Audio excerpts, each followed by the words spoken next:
अजित पवारांनी उपमुख्यमंत्री होऊन काय दिवे लावले? पीएचडीधारक विद्यार्थ्यांवर बोलताना उपमुख्यमंत्री अजित पवार यांनी ते काय दिवे लावणार अशी टीका केल्यानंतर आता त्याचे पडसाद राज्यभर उमटत असून विद्यार्थ्यांमध्ये संतापाचा सूर उमटला आहे. कोल्हापुरात शिवाजी विद्यापीठात विद्यार्थ्यांनी एकत्र येत अजित पवारांच्या वक्तव्याचा निषेध करताना 2024च्या निवडणुकीत विद्यार्थी दिवे लावतील असा इशारा दिला. विद्यार्थी म्हणाले की राष्ट्रवादी काँग्रेस पक्षाच्या फुटीच्या राजकारणावर एखादा विद्यार्थी पीएचडी करेल ही अजित पवारांना भीती आहे का, असा सवाल पीएचडीचा अभ्यास करणाऱ्या कोल्हापुरातील विद्यार्थ्यांनी केला.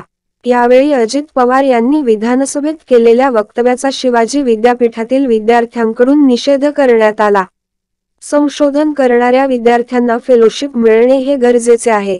देशात आतापर्यंत ज्यांनी पीएचडी मिळवली आहे त्या सगळ्यांचा अपमान अजित पवार यांनी केला आहे, असेही विद्यार्थी म्हणाले.